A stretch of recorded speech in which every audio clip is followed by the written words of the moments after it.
An unserem zweiten Besuchstag gilt es nun, dem Herz von Angkor, der ehemaligen Hauptstadt Angkor Thom, einen Besuch abzustatten und anschließend das wohl berühmteste Bauwerk, die Tempelanlage von Angkor Wat, zu besichtigen.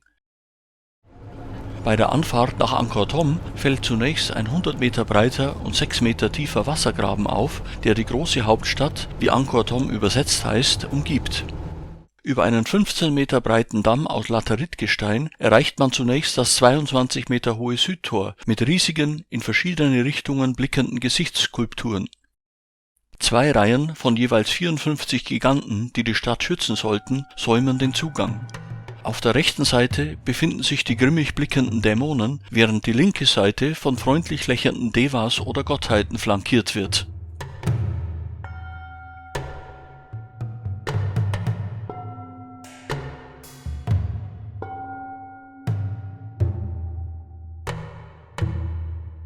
König Jayavarman VII. Begann im späten 12. Jahrhundert mit dem Bau der neuen Hauptstadt des Khmer-Reiches, die Heimat von über 1 Million Menschen wurde.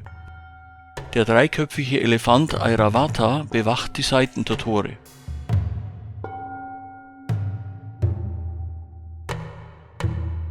Im Zentrum der ehemaligen Stadt befindet sich der Bayon-Tempel, der die Besucher durch eine Vielzahl dicht aneinandergereihter, mit Gesichtern verzierter Türme fasziniert.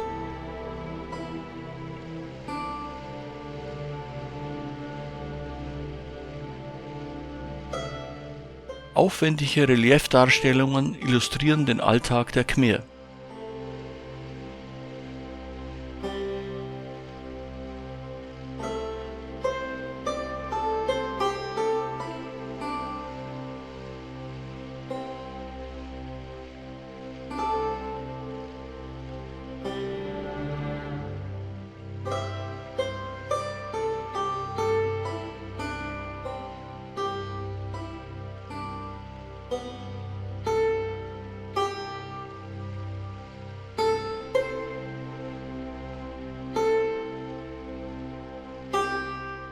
Bei einem Rundgang ist das auffallendste architektonische Merkmal des Tempels sofort erkennbar. Ursprünglich 49 Türme mit meterhohen lächelnden Gesichtern des Bodhisattva Lokeshvara, die in alle Himmelsrichtungen blicken.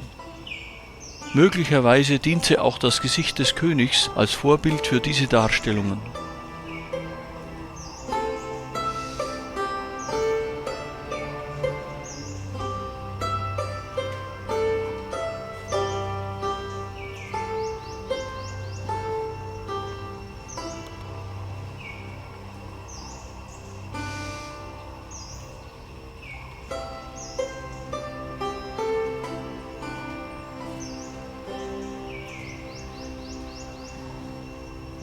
Bei dem weiteren Spaziergang durch das äußerst weitläufige Gelände amüsieren wir uns zunächst einmal über das muntere Spiel der Äffchen rund um die Teichanlagen.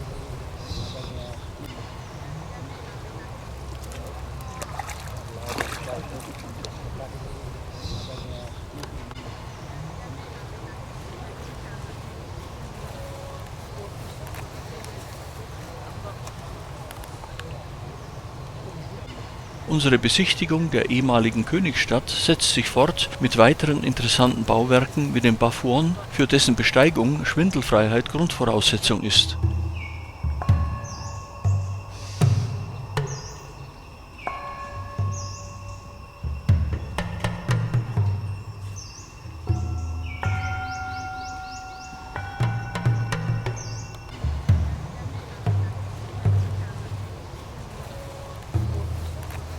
Nach einem Blick in die dschungelartige Umgebung ist auch der Abstieg mit großer Vorsicht anzugehen.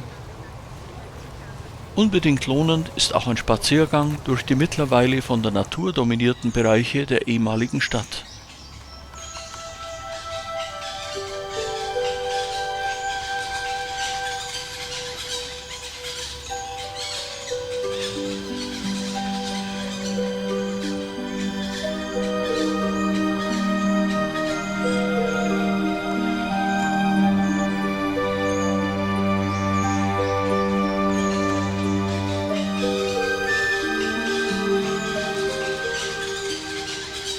Mit dem Besuch des ehemaligen Königspalastes beenden wir schließlich unseren Rundgang durch Angkor Thom.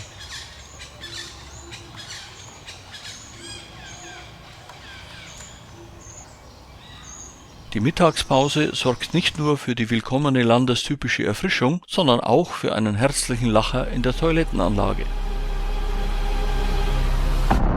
Danach geht es weiter zur wohl berühmtesten Sehenswürdigkeit der Gegend, der Tempelanlage von Angkor Wat.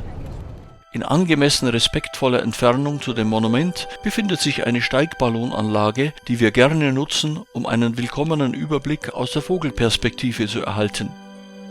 Die Tempelanlage, die bald über den Bäumen auftaucht, wurde im 12. Jahrhundert von Surya Varman II. Gebaut. Sie war ursprünglich Vishnu geweiht und diente als Königsgrab. Erst im 13. Jahrhundert wurde der Tempel in ein buddhistisches Wat oder Kloster umgewandelt.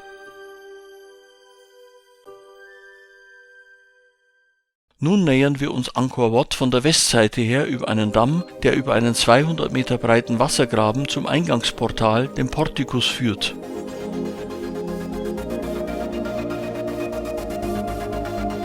Eine achtarmige Vishnu-Statue ziert das rechte Gopuram.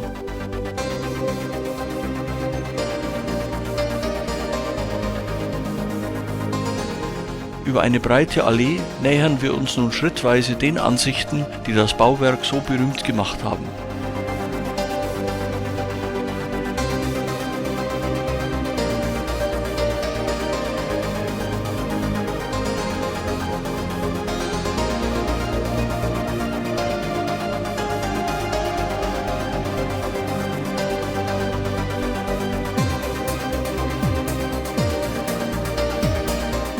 Der eigentliche Tempel verfügt über 3 Stockwerke mit jeweils umlaufenden Galerien.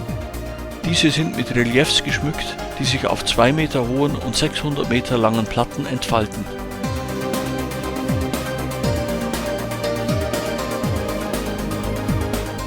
Von der zweiten Ebene aus führen steile Stufen hinauf auf die oberste Plattform des Tempels.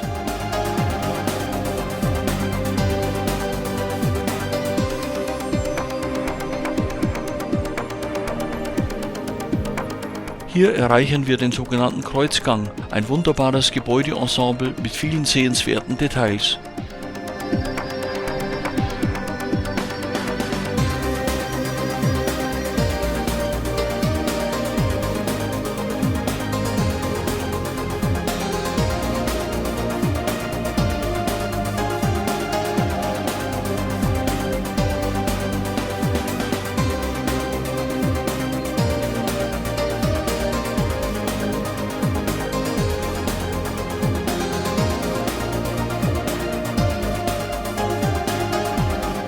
Vorsichtig steigen wir wieder zur zweiten Ebene hinab, um den Blick von außen auf die zentralen Tempelanlagen zu genießen.